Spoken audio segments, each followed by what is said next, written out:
Hello, one and all, and welcome to another episode of the Omnia Performance Podcast with myself, Fergus Crawley. Myself, Johnny Payne. Myself, Phil Price. My name's not as cool. I shouldn't follow a name like Johnny Payne. Dr. Phil Price. Yeah, Dr. Phil Price. if I was a smashed doctor it out of the water, mate. Yeah. I'd bring that up. Is there a doctor on board? Yes. There is. My doctorate's in philosophy. You're not much use here, sir. Anyway, that's probably why you avoid using it so colloquially, as we would. I'm sure the novelty wears off once you have doctor in front of your name, when not to bring it up. As soon as you get one letter through the post that says it, you're like, yeah, I'm done. The rest you don't bother with it, really. Have you ever introduced yourself as Dr. Phil Price and thought, oh, you dick? I have on like Instagram, and I feel like a little bit of a dick when I do it, but you know, when you're trying to sell yourself, you kind of got to go with it, but yeah, that's probably when I feel a little bit of a dick. It's like some Americans' accounts on Instagram that are hyper qualified. It's like Kelsey Andrews, MD, MSc, like just this long list of letters that go on and on and on and on. And it's like, well, okay, well, congratulations, but also, how did we get to this level of detail? Nonetheless, we have digressed before we have even had the chance to digress.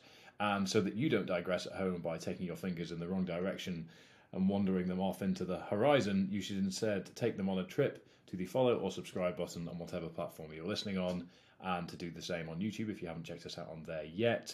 Make sure to subscribe to the email list in the description down below, as well as check out all of our social media platforms, the website, and a few discounts that are down there for you. Don't say we aren't good to you. And please share this episode or an episode previously with a friend if you get some value from it, which I think all three of us are confident that you will, won't we, gents, as we all smile and exude confidence. Nonetheless, today we are going to discuss what is right around the corner, and that is Johnny's Galavanting off to another harsh part of the world, which is the Peruvian Amazon. Galavanting. I'm not sure Galavanting describes that very well at all. I'm sure Galavanting was... You haven't done it yet. You know nothing, Jon Snow. You know nothing, Johnny Pay. Isn't that what knights used to do? And it was basically just running around. I'll be honest, I have no idea what gallivanting means technically. Yeah, I think gallivanting is going from place to place and wooing women at your will. Well, that's what gallivanting is. So yes, I am gallivanting. Hang on. No, wait a minute. No, I'm not gallivanting. To gallivant is a gerund or present participle. Gallivanting. Johnny, your description was... Did you have that up, you sneaky bastard? Are you looking at your screen? I just know what words are. Oh, good one. Very good. Anyway, so the word-for-word definition wasn't far off what you said. Was it? Go around from one place to another in the pursuit of pleasure or entertainment. There you go. Well, it's not far off then. I threw women. You focus specifically on women. Which is probably your vice. My bias. Yeah. Okay, example. Not listen to this. An example here, she quit her job to go gallivanting around the globe. So I'll use Johnny in a sentence. Johnny leaves his family for a couple of weeks to go gallivanting around the Amazon. It works. Fair. So that's 3 minutes of everyone's life we're not getting back, but I'm glad to say that gallivanting was indeed a valid use of vocabulary, shall we say, in those circumstances. Boasting about your vocabulary choices, but getting the boast wrong. Yeah, that wasn't good. Vocabulary validity. I don't know what I was going for. This is a tailspin that we need to bring back. So anyway, that's 2 podcasts in a row we've started and fallen right flat on our faces, and I think we'll just have to embrace that as the trend now. This is like episode 50 at this point. We've done it pretty much every time, so people know what to expect. If you're new around here, this is pretty common. Don't think that this is uncommon. We are going to discuss Johnny's prep, how it is different to his preparation for the Arctic. So for those of you that don't know, Johnny recently travelled by foot 250 kilometres through the Arctic Circle in Swedish Lapland, which was quite cold, quite windy, quite barren, and quite miserable at points. But we have already unpacked that in a previous podcast. So if you think you're getting the answers as to what that was like here today, then you're very, very wrong, as you must in fact go back and listen to the previous podcast. But with that in mind, what are the differences between the environments, apart from the obvious? How does that translate into the training preparation, mental considerations, kit, etc., etc.? And what are the physiological things to bear in mind? Phil and I are going to go into this as the question masters, because we have questions. We aren't as immersed in this as Jonny obviously is. I'm sure it's very front of mind for him at the moment. But that's probably the best place to start. So, Jonny, how are you feeling about your global gallivanting currently? Now that we've established that I am gallivanting, I'm quite disappointed. Could you be a gallivantor? Can one be a gallivanter? A gallivanter? A gallivantist? I don't know. You could go gallivantoring, which is a formal gallivant. You can be a gallivantor guide. That's what you're doing, isn't it? Gallivantoring. You know, this is number 2, isn't it, out of many? A global gallivant over many stages. How am I feeling, I think was the question. It was, yeah, sorry. I feel very mischievous today. Yeah, right now, very confused. But barring that, the overall feeling is not far off the same as it was before the Arctic, which is a kind of I saw that. Anybody who's watching will see that Fergus just dribbled his drink all down himself, which is... I was trying to be quiet with the ice that I've got in it, and instead just drooled all over myself quite dramatically. So I can take faith in the fact that I can pour a drink into my actual mouth without it going down my chest, which is... But you know what, Jonny? Whilst I've just spilt my drink all over myself, I'm significantly drier than you're going to be in the jungle. So who's the real winner? Your segues are amazing today, right? Yeah, so that's the mischief. The anxiousness and trepidation is ramping up. Interestingly, not quite as much as it did before the Arctic, because because this is a global series, I've got a kind of a feeling for, although the environment's very different, but I've got a feeling for the kind of process beforehand and kind of what to go through and what's expected of me in terms of just sort of admin and getting there and stuff. A lot of that was alien to me just because I'd never been with those particular people within that particular organisation. So a little bit of that is diminished this time round, but ultimately I'm going through the same as I was before, but perhaps a little bit worse. I think it's fair to say with the Arctic, there's a certain amount of extrapolating of your current experience you can do for the Arctic. So I can look at the fact that you and I can go into the mountains in Scotland here and dive about in snow and have experiences in sort of cold and difficult conditions that on paper at least are not dissimilar. I think the Arctic is much drier, the cold's more extreme, etc., etc. But it's still, you just have to kind of cast out a little bit further and say this is going to be like X plus 3 or whatever, if that makes sense. I haven't been in the jungle before, and I'm not very good in heat in any circumstance.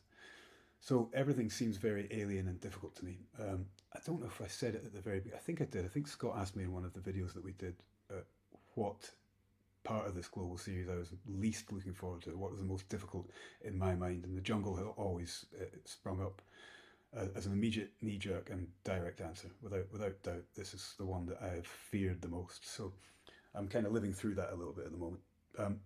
Not to the point at which it's slowing me down or stopping me or I wake up crying or anything. But actually, on that, I have started having dreams that are almost constantly about the jungle, which is funny to me because I woke up and thought about that. God, I'm dreaming about the jungle every night. And then I thought, isn't that funny? Because I've never been to the jungle. So what am I actually dreaming about? I have no idea.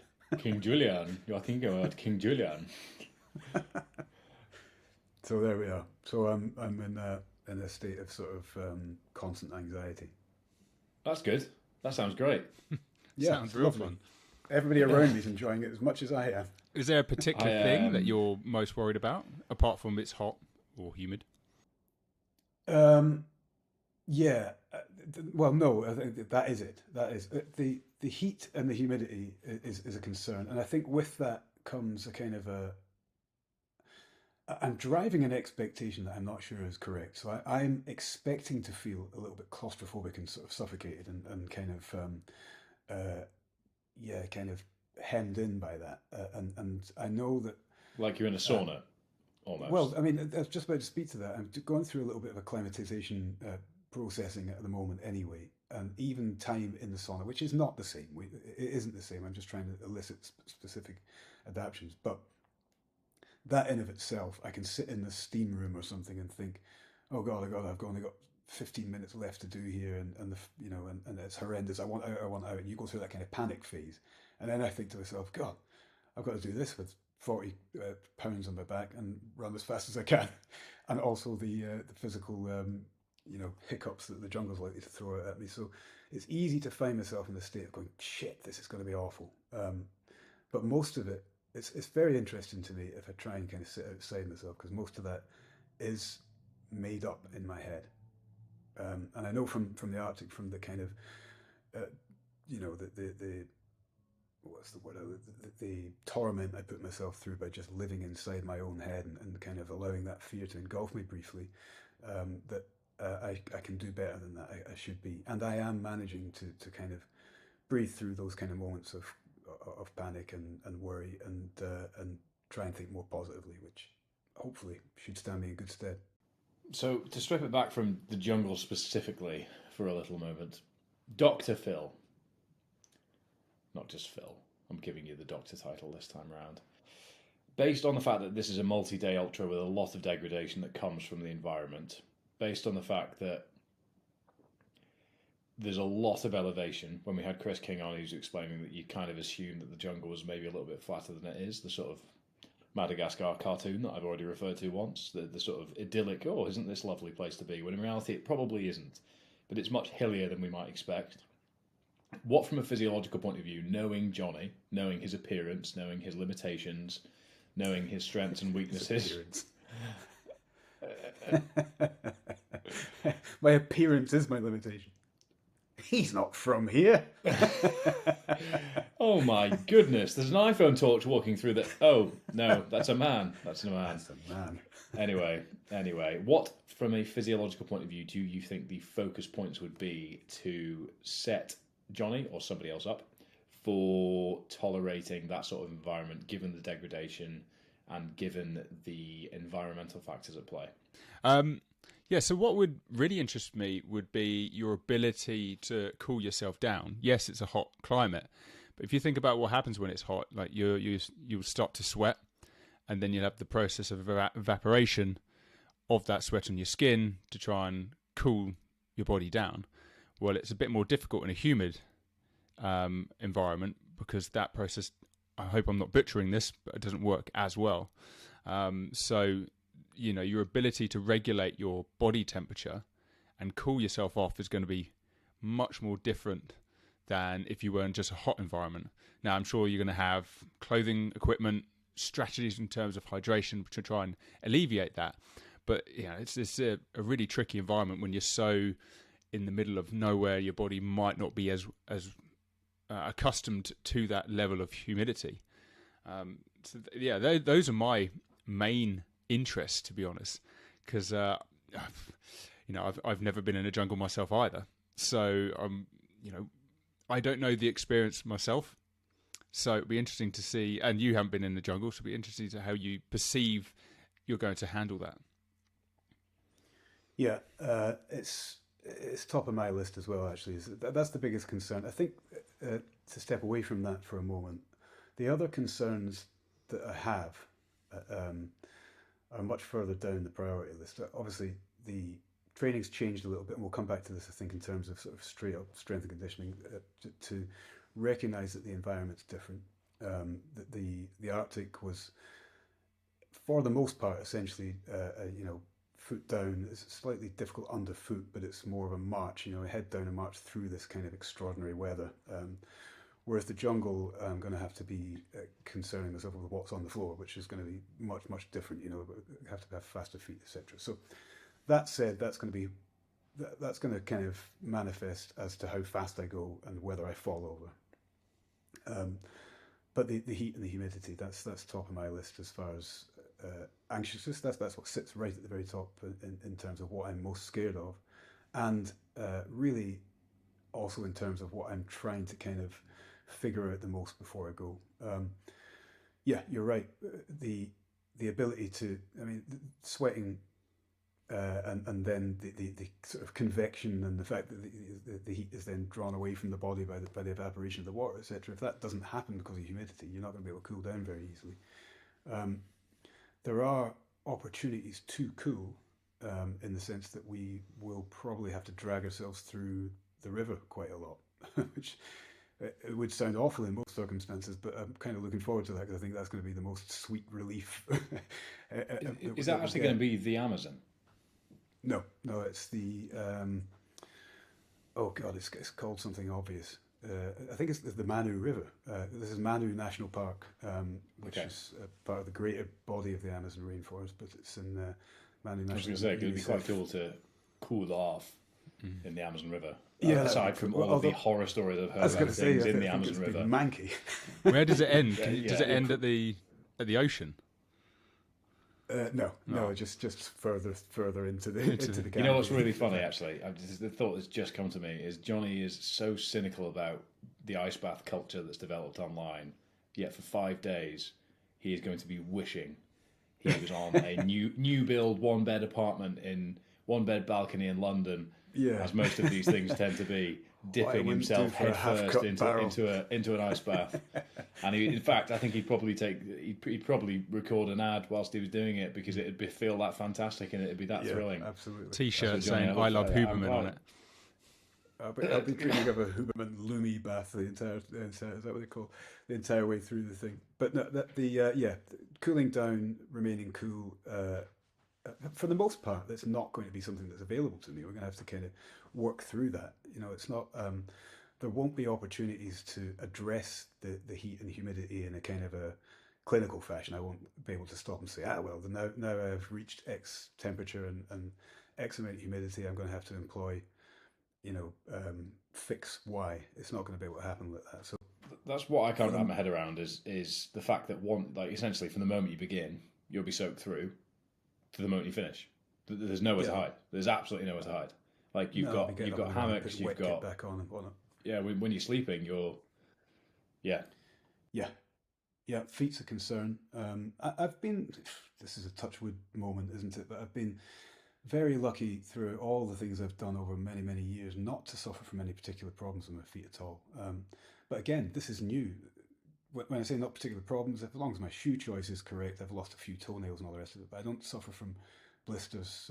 People on ultras over the years I've seen fall foul of blisters 20 miles in, and that's not because they've got the best setup for them possible. They just are going to suffer from blisters. But I don't. But I dare say that it'll be a very different kettle of fish by the time the day 3 and day 4 come, where my feet have been wet for 3 days and I'm smashing them into the ground consistently. So. That's an unknown for me, and not. I'm hoping for a positive outcome because the alternative is pretty gruesome, I think. And also, not to cast out too far, I've also got a little bit of a concern in my mind. I come back from this. Bear in mind, this is a global series, so I come back from this particular race, hopefully successful, and then I've got roughly 6 weeks prep time before I go out on the next one. So if I do have any kind of big issues with feet. And again, touch wood or whatever one might want to do, any injuries, I'm going to have to hope that they're superficial enough for them to be kind of cleared up within a couple of weeks so that I can get back to kind of positive training for the next one. So that is also a kind of another level of anxiousness for me, another level of concern at least. So aside from us agreeing with all of your concerns about your apparent translucence as a human being, training-wise, how have you been preparing for this specifically? Has it differed much from the Arctic? Obviously, the environments are very different, but the actual movement and biomechanical demands are largely the same. So obviously, I have been a part of this training process and speaking to you pretty much every day about it, as well as being integrated into it. But for those listening, how has it differed? Well, there's two parts to it. Are different. Just to kind of cap off the humidity thing, that we have protocols written in now at the end of it. I'm very fortunate in that the gym that I use here has a sauna and a steam room in there. But now I've used it maybe twice in the past year, whereas now directly after every session I'm going straight in there and spending between 30 and 45 minutes sat in those environments. And what I'm trying to do is reduce sweat latency, which I guess is easier to say is the time it takes me to start sweating. Despite being super white and not enjoying the heat, I don't sweat particularly easily. I'm not somebody, anybody who's rolled BJJ knows that some people you can roll with for 3 seconds and it's like drowning in a bath. Other people just, it doesn't happen, and it doesn't happen for me. Whereas I need to sweat enough, and you need to create that opportunity to sweat in order to try and cool down as much as possible. So yeah, that's one reason we're doing that, is to reduce sweat latency. And the other adaptation, I suppose, that we're looking for from that process is that the when you sweat, you excrete a certain amount of salts, and the more you're exposed to sweating, the less your body reacts to that. So the less salt I'll lose during that process. So we're kind of trying to increase sweat latency and decrease salt excretion during that process, and get my body used to being in heat. I'd rather had an opportunity to kind of measure that more scientifically if we'd been able to get me into a lab and kind of do that over a process, but we haven't been able to establish access to that. Might still be able to within the next couple of weeks, but it's not easy. So that's one process that's changed, which from a practical perspective means that my session time, when you tag that on in the end, is really quite long. I'm having to spend 2.5, 3 hours out for a short session, because I've got to tag that on at the end, and then there's obviously getting changed, get in there, get all that kind of stuff. So from a very practical perspective, it just bites and eats up time, and it's bloody uncomfortable. I don't like it at all. It's horrible. And not only that, but people tend to talk all the time in the sauna. I don't know why people do that. So I spend my whole time thinking, shut up, I'm dying here, and I don't want to listen to your crap conversation about what Susie in HR said to you that day. That sounds more painful than the heat. It really is. It's really awful.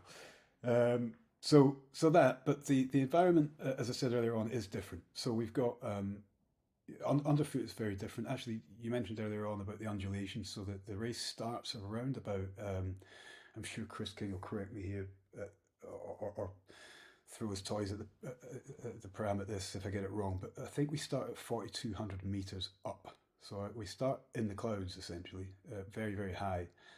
I know that the first 7 or 8 hours of that race are spent at altitude enough to affect breathing. So I'll be in thin air. So there's some of that I'm having to kind of reflect on. And then the rest of it for that first day is a gradual gradient decrease. So I spend most of that first 50k going downhill, which, as you and I, Fergus, know from bitter experience, is much harder overall in terms of impact on the joints and sort of that eccentric fatigue than it is to go uphill. It might be tiring, but I'd rather go uphill all day than downhill all day. So we're doing a lot to kind of cope with that. A lot of bounding and jumping and kind of shock absorption drills, if you like, depth jumps and lunging to kind of a dead stop, etc., or jump lunging. So that's one way we're doing things differently, is to have that kind of front and center as that kind of overall a nod to eccentric load management. And then the other part of it, as I said earlier on, is that underfoot is very, very different. I have to be much more nimble and agile, which are two words which I wouldn't normally apply to myself. So I've been attending to a lot of bounding, a lot of plyometric drills, a lot of sprint drills, a lot of change of direction things. This is where things like Alex put a post up the other week about the specificity of agility ladders isn't really agility. It's more about change of direction and that kind of stuff. So we're doing things like that in order to have very, very fast feet, so that should a root cross the path, or a jaguar come and try and attack me, then I'm ready, on my feet, on my toes. What are the risks? Snakes, jaguars, spiders? What's been flagged? I don't think there's any real risks, I should say that now, of being Johnny says a podcast or a puma or anything. But you should have brought up the civil war that's happened in Peru. The risk of being shot.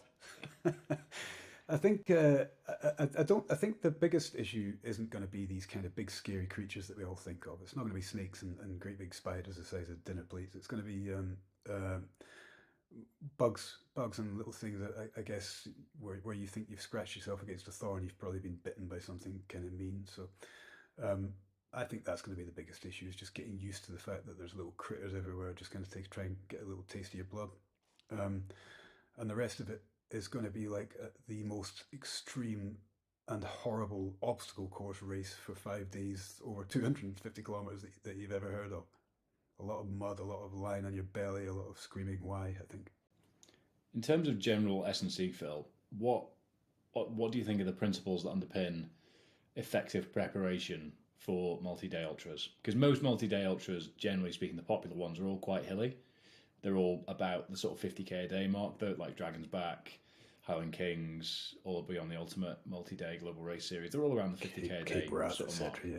Yeah. They're all similar. So we could probably be quite general here in terms of what we think the core tenets of effective S&C for these things are. So, objectively speaking, given your understanding and expertise in the area, obviously Johnny's sort of covered how he's approaching it from a specificity to him as an individual, but if you were to distill down, these are the pillars of a robust multi-day ultra preparation, what would they be? I think Johnny's doing some really good work. Like, I definitely probably would have focused, especially earlier on in the, say you got 12 weeks to prepare, definitely would have focused on the landing, the sort of low-level plyometrics leading up to more like depth jumps like you've done, which is sort of like higher-level plyometrics, different levels of shock, so that every time you land on the ground, you're going to have to generate a lot of force very quickly, that reactive ability. That can be quite stressful on top of doing all of the running work, so I might reduce that volume as I approach the actual event. But my idea would be that I'm trying to develop the sort of rebounding reactive type qualities that will hopefully help with making me run more economically, so that even though I'm going through a variety of different terrains, undulating, all of that sort of thing, I'm still not necessarily generating as much energy to do each step. So because of that, hopefully my oxygen cost will be down, and that should hopefully help with maintaining some kind of pace throughout the actual event. Because if you're moving around, almost like, well, I was going to say Galavanting, but I was just, you're watching where you're placing. Every time you make a step, it's not going to be like you're running on the concrete outside your house. It's you spend more time on the ground, which probably requires slightly more muscular effort, especially as you start to tire, which in turn will require more energy. So if I can maintain that bounce for longer through a variety of different grounds, hopefully that will in turn help me with the ultra. So on top of your general strength stuff. Yeah, I think that's been the drive. Is as you say, it's driven by the environment, isn't it? You look at that environment, and as you say, there's not a kind of a nice trail, beaten path through there where somebody might come past you with a well suspended buggy or something. This is real jungle. This is Beyond the Ultimate have done a great job of taking you places where nobody gets to go. So it's not paved or anything. So you have to be alive to that physically. So yeah, the bounding and the plyometrics has been front and center throughout. And also for me, because I do have that issue with my knee, it's been something that we've kind of carefully managed and worked up towards. And I'm much more capable now than I was 12. And we did a good bit of that actually for the Arctic. Not so much, but we did it for the Arctic. For the same reasons, that if my foot went away, that the other leg would have a kind of a rebounding kind of balance facility, if that makes any sense to people listening. But yeah, over and above that, as you say, the general overall physical balance stuff with the strength and conditioning, and also a lot of sprinting. Again, you'll see why from an S&C perspective, I'm sure, but for people listening, developing that overall ability to put down power, to have that ground contact be less, and therefore running economy be better, etc., etc. So I doubt I'll break into a full sprint at any point, but having that as a capability within me will allow me to kind of propel myself carefully over obstacles and then land back in an even cadence again. So having it all at my disposal seems to be an absolute must. And if a Jaguar does come along, you'll be able to get away quicker. So yeah, that's where the jiu-jitsu comes in. I think. Can you make a Jaguar tap out? Easily. Just paw like that. Yeah, pretty. Don't know where I was going to go with that, but I won't bother. I was going to, as I muttered Johnny under my breath there, I was going to say, it was so predictable that I knew you were going to say you were going to fight the Jaguar. So it's just one way or another. You did it quite delicately through the art of jiu-jitsu, I thought, rather than, I expected you to say I'd clock it right in the noggin or something like that, but anyway, here we are. Yeah. So that's it. Aside from clocking Jaguars in the noggin and making them pour out, it's a case of essentially doing more of the same, and we will hear from you upon your return, because all three of us can sit here and speculate as to what we expect, but the big concern is humidity. How are you going to respond? Well, let's find out. So in about 4 weeks' time, we'll probably be sitting down in the similar format and debriefing this, and I think I speak on behalf of everybody listening and everybody sat here and everybody sort of within the houses that we're currently sitting in, to wait and hear back as to how you get on, and we wish you all the very best. Good luck, pal. Thank you very much. Thank you very much. And good luck to the Jaguar as well. He's going to need it. Yeah. He's going to need it. Yeah, I hope he's got travel insurance. So anyway, if you have enjoyed this episode, please do make sure to hit follow or subscribe. If you haven't yet followed Johnny Omni on socials, please do, because that's where all updates about what's happening in the jungle and the wake of Jaguars left behind in the Peruvian Amazon will follow. So if you would like to be up to speed as to all things 250 kilometers through the jungle, then you know where to go. Thank you very much, and see you next time.